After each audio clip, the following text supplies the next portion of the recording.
Olá, sou o Reverendo Ron Vieira, bem-vindo ao canal.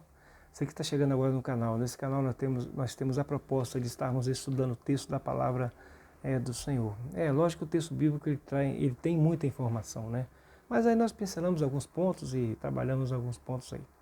Tá ok, amados? Hoje nós estaremos comentando um pouco sobre o livro de Lucas, capítulo 17, do 11 até o 19. Jesus e os 10 leprosos. Vamos ao texto, diz assim: De caminho para Jerusalém, passava Jesus pelo meio de Samaria e da Galileia.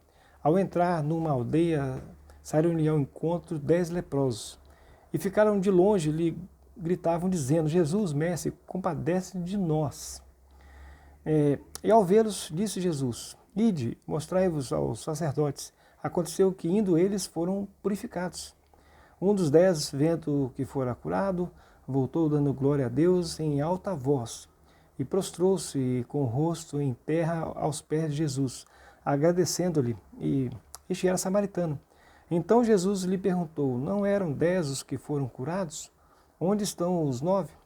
Não houve, porventura, quem voltasse para dar glória a Deus, senão este estrangeiro. E disse-lhe Jesus: Levanta-te e vai, a tua fé te salvou. Amados, é interessante que nesse texto, Jesus ele estava indo para Jerusalém, e aí ele estava na fronteira entre Samaria e Galileia, né, uma região fronteiriça. Aí ele encontra numa aldeia exatamente 10 leprosos, né? E esse grupo é um grupo misto, porque fala aqui que tem um samaritano, automaticamente que significa que tinham judeus ali também no meio. Então é interessante que era um grupo misto, porque a região fronteiriça, automaticamente o grupo de leprosos era um misto. Mas por que eles estavam juntos?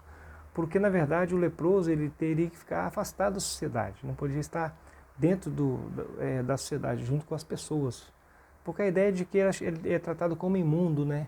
Imundo, aí automaticamente ele não podia estar junto com as pessoas no meio da sociedade, né? A ideia de contágio, seria essa a ideia. E aí Jesus ele entrou na aldeia, eles começaram a gritar, né? Viram que era Jesus, automaticamente a fama de Jesus, né? Chegou aos ouvidos desses leprosos. Eles sabiam que Jesus poderia curar, né? Sabiam que Jesus podia curar todos eles.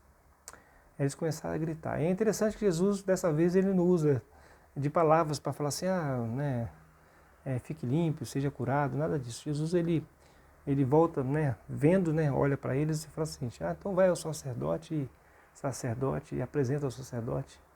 E o texto fala que quando eles se prontificaram e obedeceram a Jesus, mesmo estando doente, se prontificaram a ir ao sacerdote, aí eles foram curados nesse momento, né? Eles entenderam que a palavra de Jesus era a palavra que traria cura para eles, né? Traria cura para eles. Aí eles foram, só que no meio do caminho, né? E o texto não deixa claro para a gente se eles chegaram lá ou não, e tal. Um deles voltou, né? Um deles voltou. E aí um deles voltou dando glória a Deus, o texto fala, versículo 15. E além de dar glória a Deus, ele também, assim, ele prostrou, né, aos pés de Jesus, né? Em gratidão, agradecendo ao Senhor Jesus pela cura, né? Pela cura, né? Então, ele agiu diferente dos outros. Os outros realmente não voltaram, só esse que voltou. Aí, o Senhor Jesus, ele pergunta naquele momento, né, para ele, né, e cadê, né, tal. E aí os outros, e eu que automaticamente, quando Jesus perguntou para eles, cadê os outros, né, ele automaticamente se colocou aos pés de Jesus, né? Colocou aos pés de Jesus. E é interessante que Jesus, ele fala para ele o seguinte: então vai, né? A tua fé te salvou, a tua fé te salvou. Então, qual a diferença desse leproso para os outros, né? Esse voltou para glorificar ao Senhor, ao próprio Deus, né? Glorificando a Deus, né? E automaticamente estava aí aos pés de Jesus, para estar com Jesus, Então, amados, vamos fazer algumas aplicações para o nosso tempo de hoje, nosso dia de hoje. A primeira aplicação que nós podemos pensar em fazer para o nosso tempo é o seguinte, que a ênfase dessa mensagem, né, que é trazida nesse texto que Lucas registra, a ênfase, na verdade, está na questão do que Jesus pode fazer a mais. Porque os 9 ficaram só na ideia da cura, né? Ficaram só na cura. Eles pensavam, né, que exatamente a cura era o suficiente, era só isso, né? E assim, e a cura ela é para a vida, né? Depois que a pessoa fica velha, ela morre, né? É transitório, né? Transitório, né? Então a cura para a vida é importante, né? Então nós podemos pensar, aplicar para nossos dias hoje que nós devemos buscar Jesus nas situações difíceis da nossa vida, problemas de saúde, crise e tal, né? Para ser curado, para ser beneficiado com a bênção de Jesus, sim, sim, mas assim, a ênfase desse texto, né? Nós podemos dizer que está exatamente no algo a mais que Jesus pode fazer à medida que nós nos aproximamos de Jesus, né? Os outros receberam só essa cura e ficou só nisso, né? Então, e é interessante que o texto, Lucas mostra para nós que Jesus tem algo a mais para nós, além da cura, né? Além desse cuidado com a vida, esse cuidado. Então, a primeira aplicação é que nós devemos assim, não ficar satisfeitos só com, com as bênçãos terrenas, não podemos ficar satisfeitos só com a bênção terrena, com essa bênção para essa vida. Ela é importante, necessária, com certeza, o Senhor Jesus se importou com isso, sim, né? Tanto que Jesus curou, né? Houve a cura. O Senhor Jesus importa com a nossa vida secular, sim, é importantíssimo. Então o Senhor Jesus, no momento algum, ele falou não, não, né? E Jesus automaticamente ele ofereceu a cura ali, eles foram curados. Então é importante nós pensarmos para a nossa vida que a bênção para essa vida é importante, sim. Mas existe algo também que nós não podemos abrir mão, como esse, né, que voltou, não abriu mão, que é a bênção espiritual. A bênção espiritual. Às vezes nós queremos só a bênção para a vida terrena. E é pouco, isso é muito pouco. Então Jesus ele pode oferecer algo a mais, que é exatamente a bênção espiritual. Aí por isso que quando ele voltou, e aí ele glorificou o Senhor, né, se colocou aos pés de Jesus.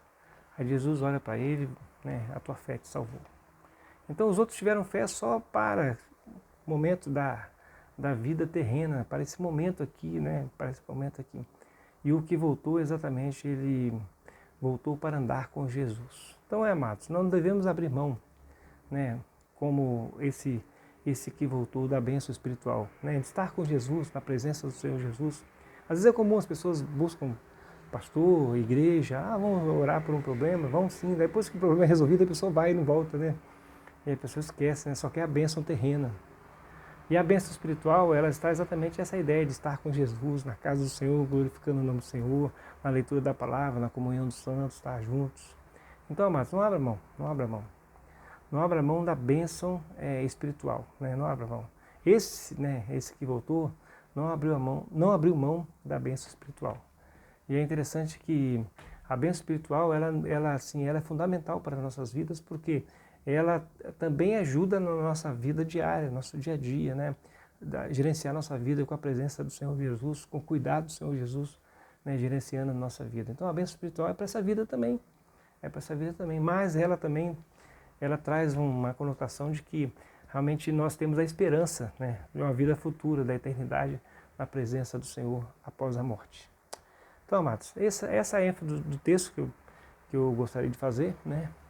Fazendo explicação para os nossos dias, né? Devemos receber a bênção terrena, é importante, sim, mas também nós não podemos abrir mão, né? Não podemos abrir mão da bênção espiritual, né? De glorificar o Senhor, de estar com Jesus, estar aos pés de Jesus, gratidão, né? E tenha certeza que à medida que nós andamos com Jesus, né, nós recebemos muitas bênçãos para a nossa vida, para a família, para nossos filhos, o trabalho. Então é importante nós pensarmos na bênção espiritual, porque a bênção espiritual ela vai reger todas as outras áreas da nossa vida, assim, ok?